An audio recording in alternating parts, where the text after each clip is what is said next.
segunda Revolução Industrial, de 1850 a 1950, também chamada de meio técnico-científico. Houve o aprimoramento da técnica, aquelas técnicas que foram desenvolvidas durante a primeira Revolução Industrial, aquelas primeiras máquinas, elas passaram por um melhor aprimoramento, elas passaram por um desenvolvimento maior. E o destaque da segunda Revolução Industrial vai ser justamente o quê? As indústrias de base, que esse conteúdo ele se encontra no capítulo 2. As indústrias de base elas vão ser essenciais para dar suporte às outras indústrias.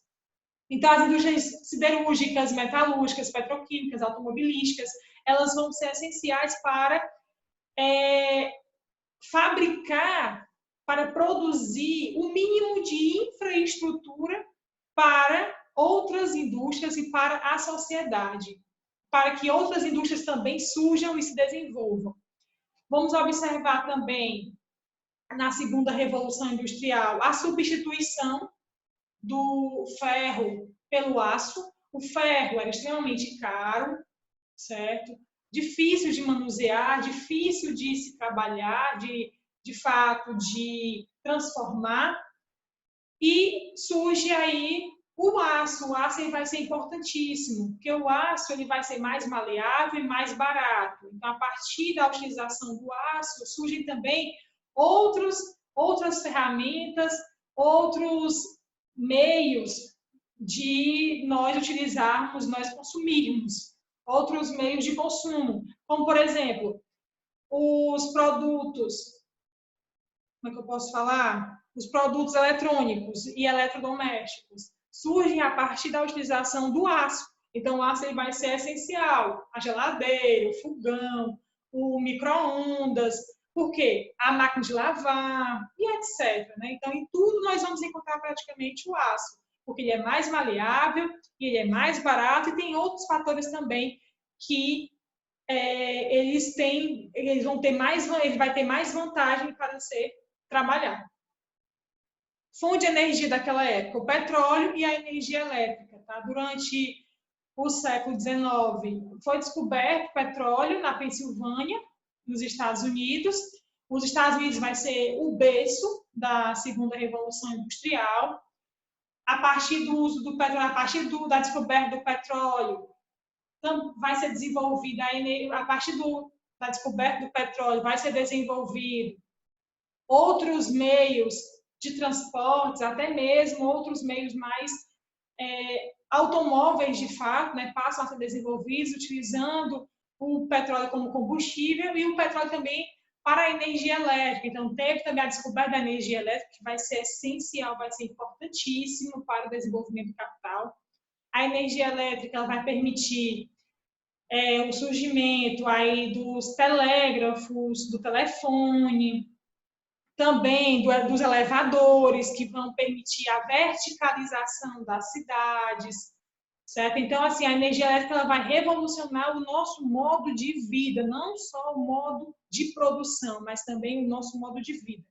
Ampliação dos meios de comunicação, a invenção do telégrafo e telefone, que vai ser essencial para conectar as pessoas, conectar as cidades, transferência do conhecimento científico para a produção industrial. Então, a segunda revolução, nós vamos observar uma conexão e um maior elo entre ciência e indústria. Então, a ciência ela passa a auxiliar, ela passa a oferecer ferramentas essenciais para alavancar, de fato, a produção industrial, porque a parte da ciência, a parte do estudo, a parte de pesquisas, nós vamos observar o surgimento de novos produtos, de novos equipamentos que vão ser essenciais para a reprodução do capital e, ao mesmo tempo, a produção industrial.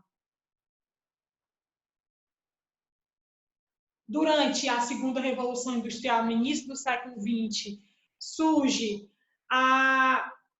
descoberta, né? Surge a administração científica da produção e do trabalho. A administração científica ela vai ser o berço, de fato, da própria do próprio curso, né, da administração também, né, a essência da administração, vocês aí do curso logístico de administração já devem ter estudado isso no curso, e aí vamos observar aqui algumas características da contribuição da administração científica para a industrialização. Não tem como nós analisarmos a indústria sem levar em consideração os modelos de organização do trabalho. Então, durante o século XX, especialmente, né, no início do século XX, nós vamos passar por dois modelos de organização do trabalho: o Taylorismo, certo? E o Fordismo.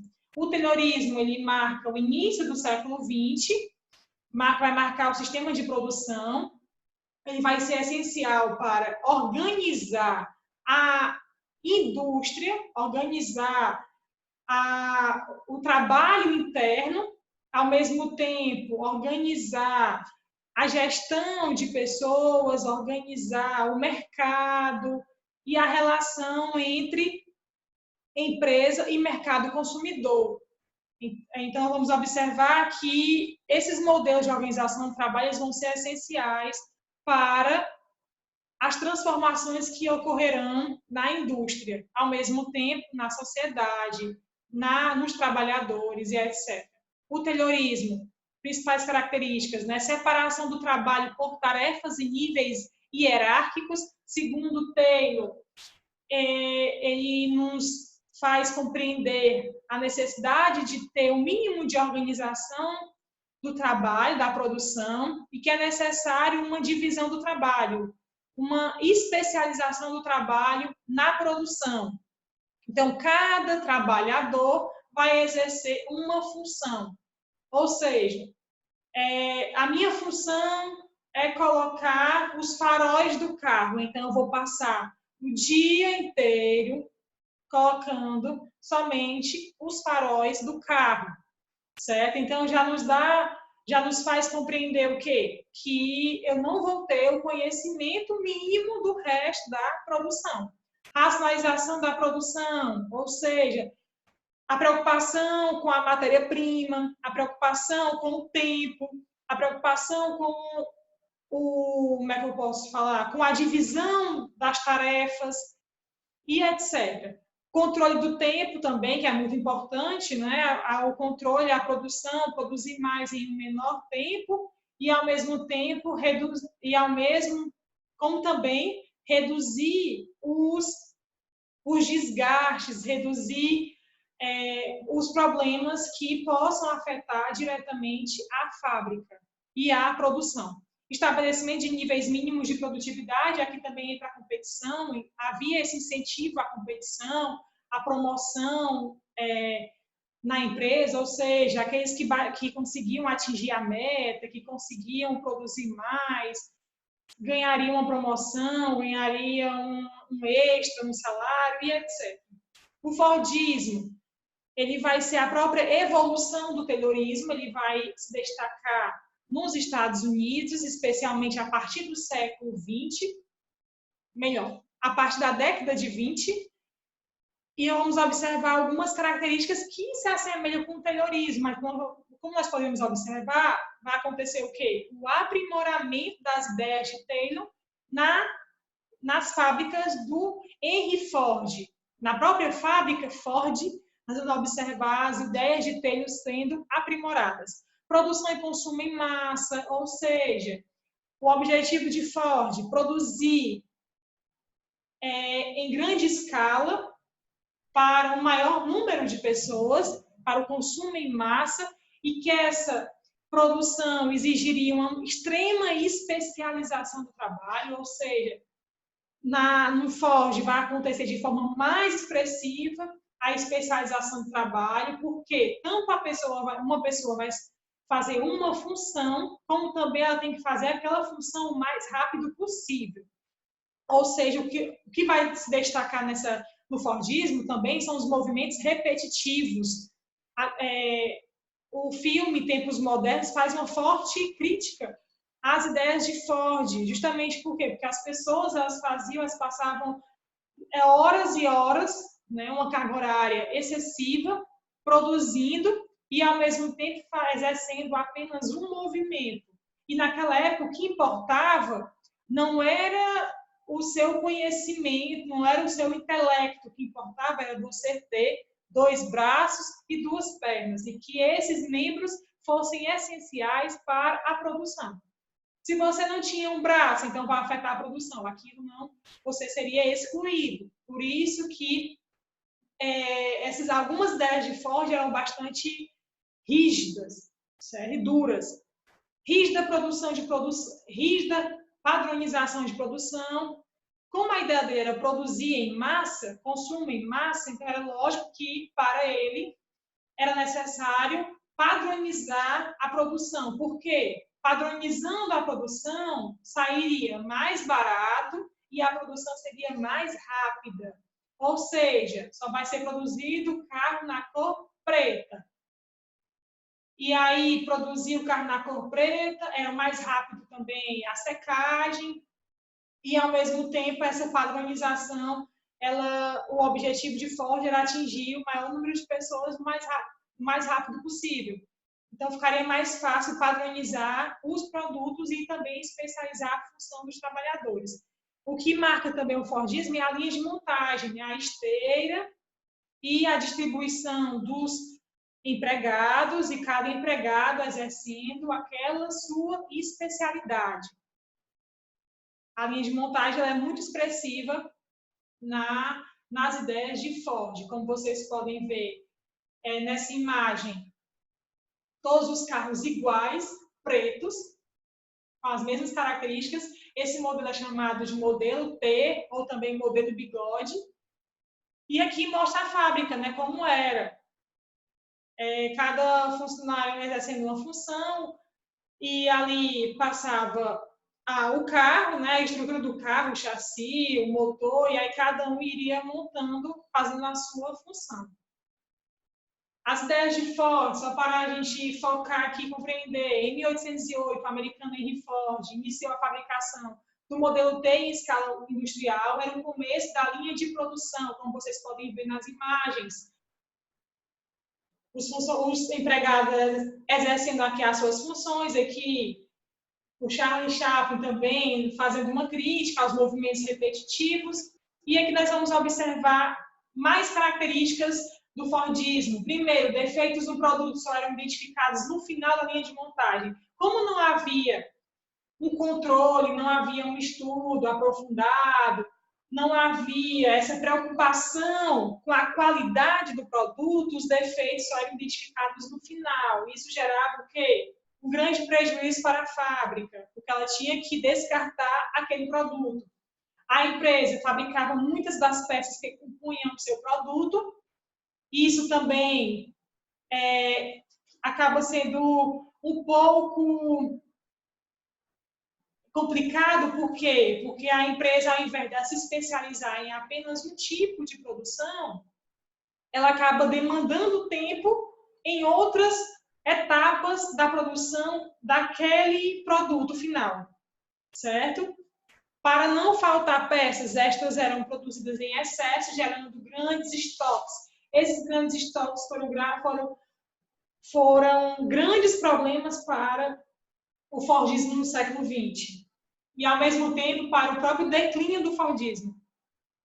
O operário modelo era aquele que melhor obedecia às diretrizes de seus superiores, claro. O funcionário devia se preocupar apenas com as tarefas imediatas que eram demandadas. A empresa devia executar os projetos feitos pelos seus engenheiros. Então, tinha sempre uma pessoa, né, com maior conhecimento que daria esse auxílio científico mais técnico para a empresa. O berço da segunda revolução industrial foram os Estados Unidos, como eu já citei. A expansão da indústria, lembrando que essencialmente foram os Estados Unidos. A Inglaterra não conseguiu acompanhar a evolução industrial e do capital dos Estados Unidos. Ela estava ainda muito dependente das ideias e das técnicas da primeira revolução industrial. Houve a expansão da indústria para outros países da Europa, como também para outros países do mundo. Então, primeiro Estados Unidos, depois evoluiu para a Bélgica, França, Alemanha, Rússia, Itália, Japão. Basicamente, a gente percebe que a primeira e a segunda revolução industrial elas vão estar concentradas nos países desenvolvidos. Observem isso e fixem isso, anotem no caderno de vocês. Primeira e segunda revolução industrial, elas vão acontecer essencialmente nos países desenvolvidos, principalmente em países, em alguns lugares pontuais do planeta, né? Como alguns países da Europa, em alguns países da Ásia e nos Estados Unidos, no Canadá, certo? São casos pontuais. Crescimento do setor secundário. Lembrando, quando eu falo em setor secundário, já me vem na cabeça indústria, produção industrial, certo? É lógico que a segunda revolução industrial vai ser o grande boom da indústria, principalmente das indústrias de base, né? Como eu já falei, siderúrgicas, metalúrgicas, que já foram citadas anteriormente. Desenvolvimento dos setores de comunicação, de transportes, desenvolvimento aí dos meios das rodovias, das ferrovias, né? o aprimoramento das ferrovias, o desenvolvimento das rodovias, o avanço dos meios de transporte, especialmente aí nos automóveis, o avanço também nos meios de transportes marítimos. Isso vai permitir o quê? Uma maior velocidade para a circulação de mercadorias, de pessoas, de produtos. Expansão da malha ferroviária, novamente, vai ser essencial para a conexão entre as cidades, a conexão entre os países e, ao mesmo tempo, claro, essencialmente para a circulação do capital, a circulação de mercadorias. Acontecimentos gerais do século XX, que vão ser muito importantes, que vão marcar a segunda revolução industrial. Vocês têm que fixar isso na cabeça de vocês. Vocês têm que perceber que as revoluções industriais elas não acontecem de maneira isolada. Pelo contrário, há uma conexão gigantesca com outros acontecimentos que foram marcantes durante o século XX. Associação entre o sistema bancário e o fabril, ou seja, os bancos eles passam a financiar fábricas, as fábricas, muitas delas passam a pertencer ao sistema bancário, ao sistema financeiro. Há uma conexão também muito intensa para fortalecer as relações financeiras, as transações de financiamentos, de negociações e etc. A compra também de equipamentos e empréstimos também, a gente percebe que essa integração ela vai ser importantíssima para o acúmulo de capitais daqueles grandes países que já foram citados, daquelas grandes potências que já foram citadas anteriormente. Fase do capitalismo que vai marcar essa época, a fase monopolista ou financeira, que é justamente a formação também de monopólios e oligopólios, né? Uma empresa passa a comandar um setor da economia ou vários setores. Por exemplo, a Coca-Cola, ela é importantíssima. Ela é um exemplo claro de monopólio, porque a Coca-Cola ela consegue comandar, literalmente, ela consegue comandar o setor de refrigerantes, certo? E como também ela passa a comprar pequenas empresas também do mesmo setor, por exemplo. E ela hoje ela não faz mais parte somente do setor de refrigerantes, mas também ela já atinge outros, né? Como também de chinelos, de outros equipamentos também de papelaria e etc. As grandes empresas transnacionais elas vão ser um grande exemplo também do sistema do capitalismo financeiro e monopolista, porque essas empresas elas vão deslocar, elas vão desconcentrar a sua produção, ou seja, como funciona? As empresas transnacionais elas vão se dividir. Por exemplo, a administração da empresa, ou seja, a parte do comando, a cabeça de fato da empresa permanece no seu país de origem, naquele país desenvolvido, nos Estados Unidos, na Itália, na Alemanha, no Japão, mas a produção ela vai se deslocar para os países subdesenvolvidos. Nós veremos isso em outros pontos, tá bom?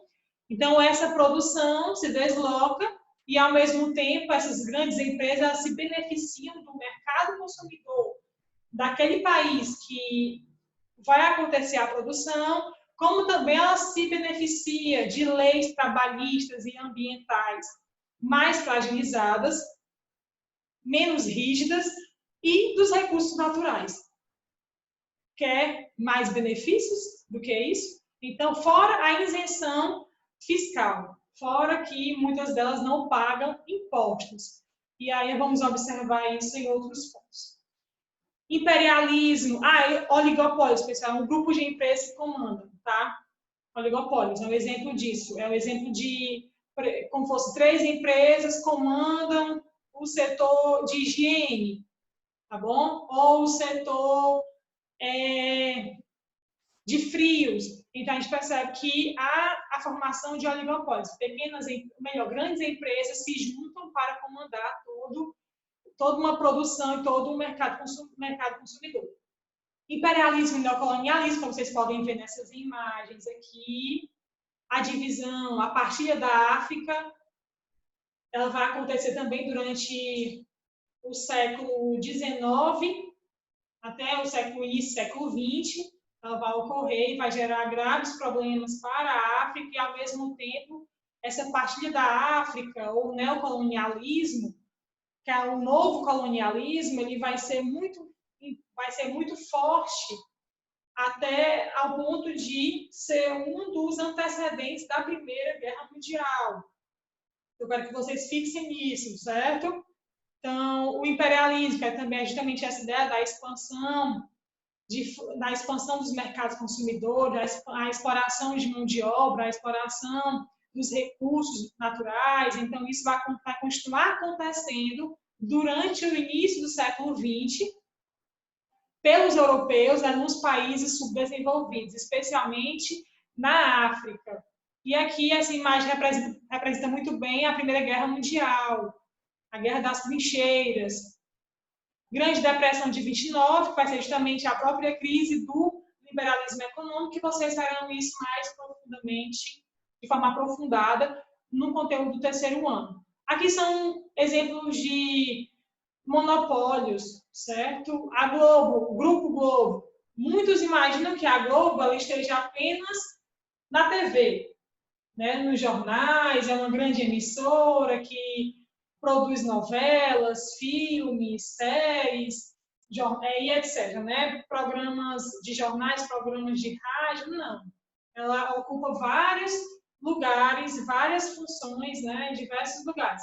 E aí vamos ter aqui a família Marinho, que comanda o Grupo Globo, que é o que vai ter várias empresas que pertencem a ela. Globosat, Globo News, o Globo, o Extra, Valor, que é uma revista econômica, Época, Agência O Globo, Rádio, Globo.com, Som Livre e etc.